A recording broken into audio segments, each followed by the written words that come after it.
Merci Loïc Hervé de nous accompagner pendant cette première demi-heure, sénateur de la Haute-Savoie, membre du groupe Union Centriste. On va bien sûr parler de votre département dans quelques instants et de l'avenir des stations de ski. C'est un sujet évidemment que vous suivez, mais d'abord l'actualité, c'est cette réforme des retraites. Elisabeth Borne qui a donc déclenché hier après-midi le 49.3 dans une ambiance de chahut à l'Assemblée nationale. On a vu une partie de la NUP qui chantait la Marseillaise, des députés RN qui tapaient sur leur public. Elisabeth Borne s'est dite très choquée par l'ambiance pendant son discours. Qu'est-ce que vous avez pensé de cette scène ? C'est une image de la vie politique et du Parlement qui est très mauvaise. C'est le 100e 49 alinéa 3 de l'histoire de la Ve République. Et ce recours à cet article qui existe se fait dans un climat social et politique qui est extrêmement détérioré. Donc les images, alors après, ce qu'il faut dire qu'on est choqué. Oui, ces images ne sont pas bonnes. Maintenant, il s'agit en urgence de renouer le dialogue dans le pays, parce que on pourra pas continuer comme ça. On en est au début du second mandat du président de la République et on ne pourra pas continuer à avoir le 49 alinéa 3 sur tous les textes et un débat aussi dégradé au Parlement. Ça veut dire dissolution ? Ça c'est un pouvoir qui appartient au président de la République et à lui seul. Et c'est pas un sénateur qui va surtout un sénateur centriste qui va lui donner ce type de conseil. Mais c'est une évidence qu'il y a à un moment une nécessité de renouer une forme de dialogue. Rappelez-vous, pendant les Gilets jaunes, combien de semaines il a fallu attendre pour qu'on dise grand débat et qu'on s'appuie sur les maires dans les territoires pour apaiser le débat démocratique, et qu'ensuite on débouche sur un certain nombre de décisions politiques, notamment par la loi, ici au Sénat ou à l'Assemblée nationale. Donc il y a vraiment une nécessité. Alors est-ce que ça peut prendre la forme d'une conférence sociale ? Vous savez, on est au début du deuxième mandat, dans une situation d'inflation, d'inquiétude des Français. On lance cette réforme sur des bases différentes de celle qui était la première réforme avant Covid. Et on n'a absolument pas tiré les conséquences de la crise sanitaire sur la société française. Quel est notre rapport au travail ? Qu'est-ce que nous voulons proposer aux Français par rapport à l'idée même de la retraite ? Tout ce débat, il n'a pas eu lieu. Et on Ça veut dire que le gouvernement s'y est mal pris ? Mais c'est une succession de mauvais choix. Objectivement, enfin, le recours à l'article 47-1, qui est une manière de corseter le débat. Ensuite, alors que c'est vrai que la gauche a fait preuve d'obstruction. C'est d'ailleurs pour ça que je me suis abstenu. Parce que la gauche a été, à l'Assemblée nationale, mais aussi au Sénat, extrêmement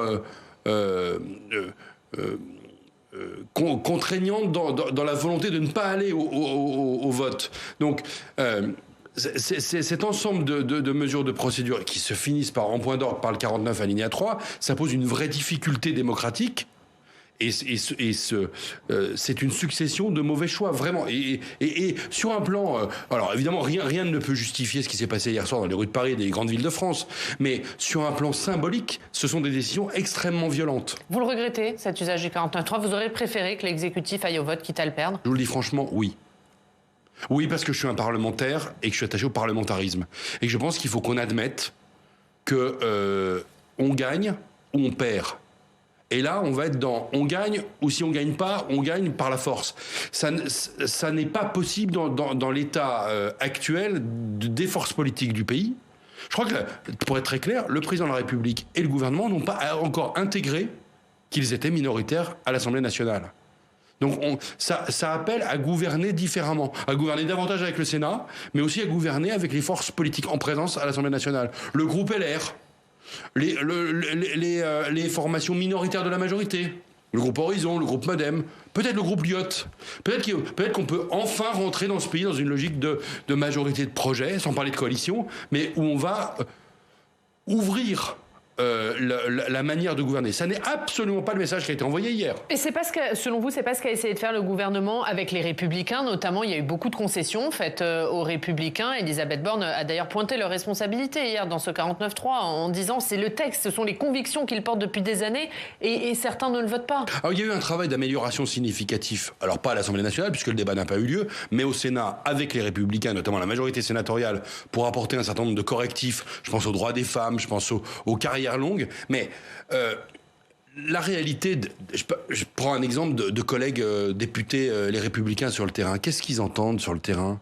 On ne peut pas demander aux parlementaires de s'enfermer au Parlement et de ne rien entendre. Les Français sont massivement opposés à cette réforme. Donc passer en force et demander en plus à des gens qui n'ont pas été élus en soutien du président de la République et de la majorité de faire l'appoint et d'assumer la responsabilité qu'ils n'ont pas. Enfin, c'est un peu fort de café. La droite l'a voté au Sénat, le centre l'a voté. Au Sénat, on se fonde sur des travaux antérieurs, où le Sénat a travaillé ces questions-là, et où le Sénat est dans une optique totalement différente. Et la manière dont nous travaillons dans la majorité sénatoriale, et dans la manière dont d'ailleurs tous les sénateurs, au-delà même des sénateurs LR et centristes, travaillent, c'est une manière totalement différente de l'Assemblée nationale. Et nous sommes majoritaires à l'Assemblée. Au Sénat, oui. Charles de Courson, qui est un ancien UDI et qui est maintenant dans le groupe Lyot, justement, va être un peu fer de lance d'une motion de censure qui pourrait être transpartisane, c'est-à-dire votée à la fois par la NUP, par le Rassemblement national. Vous comprenez sa démarche? C'est difficile parce que je connais bien Charles de Courson. J'ai du mal à comprendre la stratégie en réalité. Il a demandé de la démission du gouvernement, donc ça veut dire qu'il veut le faire tomber. Enfin, c'est vraiment... Donc, oui, cette motion déposée à l'initiative de Charles Amédée de Courson et portée par le groupe Lyot peut représenter un vrai risque pour le gouvernement. Si la motion de censure est adoptée, elle fait tomber le gouvernement, mais vous savez que ce qui est arrivé une fois sous le mandat du général de Gaulle en 68 peut se reproduire, c'est-à-dire que la réplique immédiate, c'est la dissolution. Enfin, institutionnellement, c'est pas automatique. Et qui a à perdre à cette dissolution? Ah ben j'en sais rien. Mais je pense qui a gagné? Le Rassemblement national? Ah évidemment. Évidemment. Si on veut faire rentrer 200 députés du Rassemblement national à l'Assemblée nationale, c'est ce qu'il faut. C'est le risque de la dissolution. J'aime trop mon pays pour le vouloir. Est-ce que vous diriez qu'on est dans une crise politique, voire dans une crise de régime?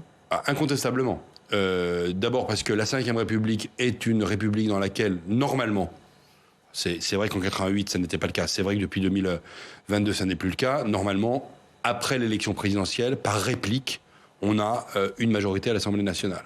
Donc, alors que la Ve République est une république robuste, qui normalement a prévu tous les cas de figure, là, on voit bien qu'on touche les limites. D'autant plus qu'on a, au sein de l'hémicycle de l'Assemblée nationale, deux groupes, un à l'extrême gauche, un à l'extrême droite, qui sont extrêmement virulents. Le RN, par stratégie, l'a moins été sur ce texte, alors qu'ils y sont totalement opposés, mais qui fait qu'en fait, la majorité, que l'Assemblée nationale en soi est assez ingouvernable. Vous souhaitez qu'Emmanuel Macron retire cette réforme? En tous les cas, je ne sais pas dans l'état actuel des choses. Je pense qu'ils vont essayer quand même d'aller jusqu'à au vote de cette motion de censure dans les heures qui viennent. En tous les cas, on risque bien de se retrouver dans la situation de la crise des Gilets jaunes, avec la nécessité pour l'exécutif de baisser un peu le ton, de revenir proche du terrain et d'essayer d'écouter le pays. Et effectivement, si on écoute le pays, ça va quand même être très difficile d'aller jusqu'au bout de cette réforme. Ouais. Moi, je me suis abstenu aussi parce que cette réforme, c'est une réforme des paramètres du système des retraites, et on a tout mis sur l'âge. 64 ans et 43 ans. Hein. L'âge de départ et le nombre d'annuités de cotisation. Moi, je suis pour une réforme du système, un peu à la Suisse. Bon, vous ne voulez pas, je suis au Savoyard, mais où on a un système, un premier pilier qui est un pilier solidaire, un deuxième pilier qui est un pilier complémentaire, et un troisième pilier individuel, qui est une réforme des retraites par capitalisation. Je sais que c'est pas largement réparti, mais il faut qu'on ait cette le Sénat avait voté d'ailleurs le lancement d'une réflexion sur la capitalisation. Ça n'a pas été retenu dans le texte final. Mais c'est fondamental d'ailleurs pour notre économie, pour l'investissement, l'investissement dans les PME, pour les transitions notamment énergétiques. On a besoin que ces capitaux-là soient en France et soient investis dans l'économie, et la capitalisation, ça permet ça. J'ai pas envie du tout de vendre le système des retraites à BlackRock. Hein. On va parler de votre département ? Avec plaisir. Quel avenir pour les stations de ski avec le réchauffement climatique ? Jusqu'où aller pour sauver l'économie du ski ? Ce sont les questions posées par Samia Dechir dans son reportage La fonte de l'or blanc, qui sera diffusé à 17h sur notre antenne. Tournez chez vous, en Haute-Savoie, et Samia nous rejoint.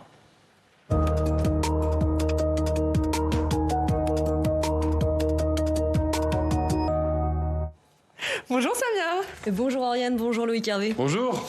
Et Samia, dans ce magazine, vous êtes intéressée à l'avenir des stations de ski face au réchauffement climatique. Oui, parce que cet hiver l'a encore tristement démontré, Oriane. La montagne est réellement en première ligne face au réchauffement climatique. Cette année encore, la saison a été très difficile. On n'avait pas vu aussi peu de neige depuis 1964. Donc il y a plein de stations qui sont restées fermées, en tout cas une partie de la saison. Or, souvent la station, c'est vraiment le poumon économique du village. Il faut se rappeler qu'avant le ski, ces villages de montagne étaient souvent pauvres et enclavés. Le ski a vraiment tout changé. Il a enrichi ces vallées. Le problème, c'est que tout est centré autour de cette unique activité. Et donc, si elle est menacée, ce sont des milliers d'emplois qui sont aussi derrière. Alors forcément, on fait tout pour les maintenir ouvertes, ces stations, notamment en multipliant les canons à neige pour fabriquer de la neige artificielle. Sauf que tout le monde n'est pas d'accord. Et vous êtes allé dans 2 villages divisés autour de projets très contestés. Oui, ce magazine, c'est l'histoire de 2 villages de Haute-Savoie séparés d'à peine 30 km, 2 stations qui ne se ressemblent pas vraiment, mais qui sont confrontés au même choix clivant. Jusqu'où aménager la montagne pour pouvoir continuer à skier. D'un côté, la Clusa, plus de 80 km de piste qui culmine à 2600 mètres d'altitude, donc une station plutôt touristique. De l'autre, le Mont-Saxonnet, domaine beaucoup plus modeste d'une quinzaine de pistes qui ne dépasse pas les 1500 mètres. Cette petite station, elle est clairement menacée de fermeture, mais une autre pourrait voir le jour un peu plus haut dans le village. Une station de ski de fond, cette fois, est envisagée sur le plateau de Cenise. C'est là qu'on vous a suivi, Loïc Hervé. Une partie des habitants dont vous faites partie n'est pas d'accord. Voici pourquoi. Située à cheval sur le Mont-Saxonnet et la commune voisine de Glières-Val-de-Born, Cenise est un site protégé, classé Natura 2000. C'est l'un des derniers plateaux sauvages de Haute-Savoie, très apprécié des randonneurs. Là, on est sur la zone de Dolines. Si vous regardez, bon, ils sont remplis de neige, là, mais c'est vraiment un effondrement du sol. Maintenant, si on crée une station ici, eh ben, on va s'occuper de combler ces dolines existantes, parce qu'il y en a partout. Donc, terrassement, etc., perte d'une richesse. C'est quand même triste, quoi. Si on vient faire du damage avec une machine, on va tasser les sols. On va avoir des zones de tourbières qui sont nombreuses sur le plateau, qui vont être tassées, qui vont avoir leur liaison aquatique rompue entre elles. C'est un bouleversement, c'est une bombe atomique sur un plateau, quoi.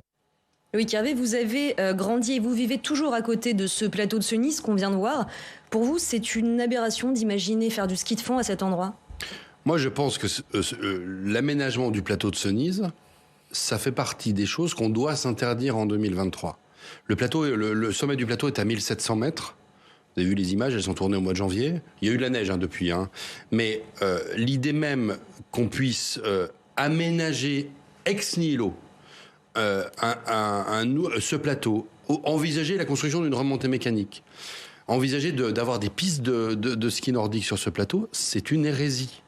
Ce plateau est un plateau calcaire, protégé au titre du classement Natura 2000.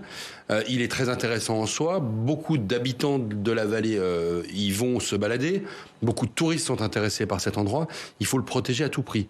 Et c'est très différent, ce projet d'aménagement complètement nouveau, de mesures qui sont prises par des stations de ski viables, qui, elles, vont pouvoir continuer un certain nombre d'investissements pour permettre de prolonger l'activité de ski alpin, comme ce que vous avez pu voir à la Clusa. Alors on va y venir après à la Clusa. C'est vraiment des projets qui sont de nature différente. Donc pour ce qui est pour répondre à votre question, pour ce qui est du plateau de Cenise, non. Et l'opposition populaire, elle est importante parce que, en fait, c'est pas une hostilité à un projet. C'est une hostilité à tout projet là-haut. Il faut bien que les acteurs de terrain l'entendent. Il y a aujourd'hui une mobilisation extrêmement forte pour s'opposer à cela. Et pourtant, le président du département qui, lui, veut développer le ski de fond en Haute-Savoie assure que l'aménagement d'un domaine nordique n'aurait aucun impact sur le plateau. On l'écoute avant de vous faire réagir. Non, il n'y a aucun terrassement de fait sur aucun plateau. Aujourd'hui, vous allez sur le plateau des Glières, en dehors des piquets, Et oui, d'une dameuse qui passe, il n'y a absolument rien. Le plateau de Solaison, c'est pareil. Le plateau des Brasses, c'est pareil. La chapelle d'Abondance, c'est pareil. Donc non, c'est un fantasme. On n'a pas besoin de faire de terrassement pour faire du ski de fond. C'est pas un passage obligé. Pas de terrassement, juste quelques piquets pour faire une station de ski de fond sur ce plateau. Vous y croyez, Loïc Hervé ? Dans la même interview, on entend dire qu'il n'y a pas de projet. Et on dit après que dans ce projet, il n'y a pas de terrassement. Bref. Les pistes de ski de fond en Haute-Savoie sont très souvent sur des pistes et des voiries forestières. Donc avec évidemment une emprise et un terrassement existant qui est préalable à la chute de la neige et qui permet évidemment de damer. Donc le plateau de Cenise est un plateau naturel sur lequel il y a de la nidification de tétralyres, sur lequel il y a les dolines qui ont été des oiseaux protégés, sur lequel il y a ces fameuses dolines qui sont des éléments géologiques extrêmement intéressants mais qui posent des problèmes puisque ce sont des trous. Et donc affirmer comme ça qu'il y aura absolument aucun travaux, moi je parle pour moi. Je n'y crois pas. Alors, il y a une chose qu'il faut savoir sur ce plateau, c'est qu'en hiver, quand il y a beaucoup de neige, on ne peut pas y accéder par la route. Donc vous et le collectif d'opposition, une de vos plus grandes craintes, c'est la construction d'une remontée mécanique pour amener des skieurs sur ce plateau. Pourquoi cette crainte, une remontée mécanique sur ce plateau ? Une remontée mécanique, ça veut dire à l'aval un parking pour stationner les véhicules des gens qui vont utiliser la remontée mécanique. Ça veut dire des pylônes qui vont aller de la gare de départ à la gare d'arrivée. Ça veut dire 2 constructions, une au départ, une à l'arrivée. Donc c'est une anthropisation, une artificialisation d'un site auquel on est attaché sur la défense même de l'environnement. Donc ce sont des infrastructures lourdes. Aujourd'hui, dans les stations de sport d'hiver, je cite à nouveau la Clusa, on essaye d'avoir des remontées mécaniques modernes qui ont moins d'impact sur l'environnement, et on essaye d'enlever ces vieilles remontées mécaniques des années 70 pour mettre des remontées mécaniques beaucoup plus modernes et qui ont moins de conséquences sur le milieu. Bon, construire, encore une fois, à partir de rien, construire une remontée mécanique là-bas, c'est faire un choix qui est un choix d'artificialisation que moi, pour ma part, je conteste dans cet endroit-là. Il y a plein d'endroits en Haute-Savoie où ces remontées mécaniques sont tout à fait légitimes et même des projets nouveaux. Mais là, c'est une folie. On va en parler justement de la Clusa, parce qu'il y a d'autres projets très comptés, c'est en Haute-Savoie.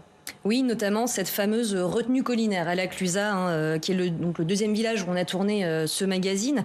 Alors une retenue collinaire, c'est une sorte de lac artificiel qu'on va creuser pour stocker de l'eau qui va pouvoir servir à alimenter un village en eau potable, pour la sécurité incendie. Mais là, en l'occurrence, à la Clusa, elle va surtout servir, si elle voit le jour, à faire fonctionner des canons à neige.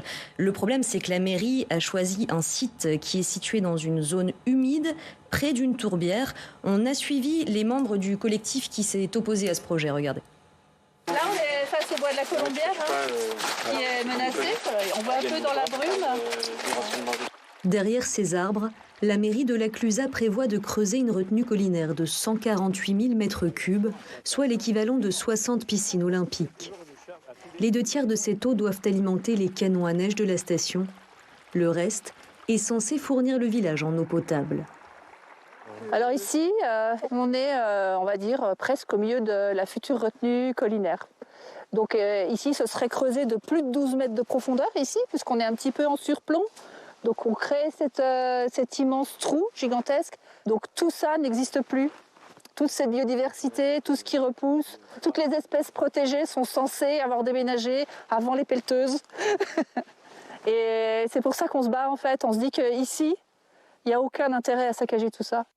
Alors en face, la mairie, évidemment, n'a pas du tout le même discours. Elle dit c'est une zone qui est sans intérêt, qui a été dévastée par la tempête de 1999. Et puis on a fait ce qu'il faut pour préserver toutes les espèces protégées. Et on a besoin d'une nouvelle retenue collinaire pour installer plus de canons à neige et sauver la station. Alors, qui a raison à vos yeux, Loïc Hervé, ceux qui ne veulent plus aménager la montagne ou ceux qui veulent à tout prix sauver l'économie du village ?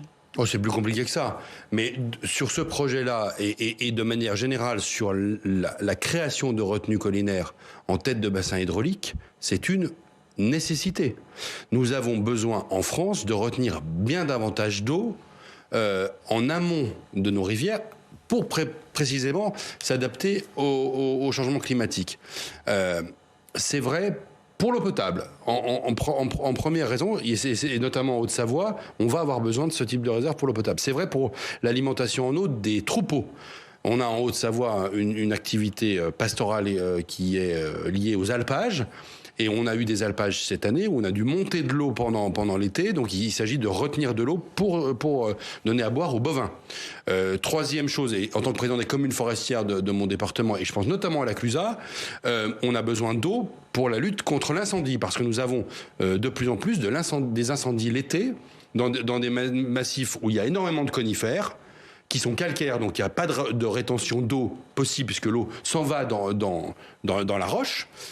Donc il y a ces nécessités. Évidemment, il y a la question, je ne vais pas l'éluder, il y a la question oui, parce qu'il faut quand même de l'alimentation. C'est 2/3 de cette eau qui doivent servir uniquement au canon à neige. C'est vrai, dans ce cas. c'est vrai, et c'est. Mais vous savez, aujourd'hui, parce qu'il y a quand même beaucoup de mythes, et quand on entend ce qui se raconte sur la neige artificielle, c'est de l'eau et de l'énergie, rien d'autre. De l'eau et de l'énergie. Il faut qu'il y ait du froid pour en produire. Et aujourd'hui, il y a des stations en Haute-Savoie qui sont très bien équipées et c'est quelque chose qui fonctionne bien. Et ça n'est que prélever de l'eau à un instant T pour la restituer au milieu naturel. Elle disparaît pas. Donc il y a le sujet de la Clusaz. Moi, je ne suis pas en soutien à ce collectif du plateau de Bourgard. J'échange avec les élus de la commune de la Clusaz et avec un certain nombre de gens qui sont plutôt proches de ce collectif. On n'est pas du tout dans le même timing que le projet précédent, puisque là, on est sur un coup qui est parti. Il y a même eu des saisines du tribunal administratif sur ce sujet-là. Donc, on est sur un projet qui est quasiment et qui aujourd'hui à la réalisation de la justice, effectivement, absolument, puisque les travaux sont suspendus, mais il y a un recours qui est d'ailleurs soutenu par le ministère de la Transition écologique et qui est porté par la mairie, évidemment, pour que ces travaux reprennent. Alors, mais c'est à la justice de trancher. C'est à la justice de trancher, mais le problème ne va faire qu'empirer dans les années à venir. Et qu'est-ce qu'on fait dans 10 ans ? La neige va reculer. Est-ce qu'on continue éternellement à creuser de nouvelles retenues collinaires pour faire fonctionner les stations ? Est-ce qu'il ne faudrait pas tourner la page dès maintenant ? Eh bien, au risque de vous choquer, oui, je vous dis qu'il faudra continuer de stocker de l'eau en montagne dans les années qui viennent. Les pays du nord de l'Europe le font bien davantage que nous. Nous devons, pour toutes les finalités que j'évoquais, avoir cette prudence-là. Pour ce qui est de la transition des stations de ski, on a besoin de l'économie du ski alpin pour financer la transition. L'idée qu'on appuie sur un bouton et qu'on arrête tout et qu'on va transformer et changer de modèle, ça n'est pas possible. Donc il faut qu'on profite des années qui viennent, là où c'est possible, et là où il y a une viabilité économique, de permettre, par l'activité du ski alpin, de financer un certain nombre d'autres activités. Ce qui est incroyable, c'est qu'une commune comme la Clusaz, mais c'est valable aussi pour ses voisins, ils sont déjà là-dedans, en fait. Les élus de la Clusaz, ils ont déjà imaginé leur station en 2030, en 2040, parce qu'ils savent très bien qu'il faut faire évoluer leur modèle. Mais le modèle d'arrêt du ski, comme vous le dites, de manière un peu schématique ou caricaturale, cet arrêt-là, demain matin, qui est voulu par un certain nombre de milieux d'ailleurs écologistes, c'est une vision complètement idéaliste ou tronquée de la réalité. C'est très mal connaître la structure même de l'économie de la montagne. Est-ce que vous êtes inquiet, vous, pour l'avenir des stations de ski en Haute-Savoie ? Ah oui, je suis inquiet parce que, à la différence de nos voisins de la Savoie, nos stations de sport d'hiver sont plus basses.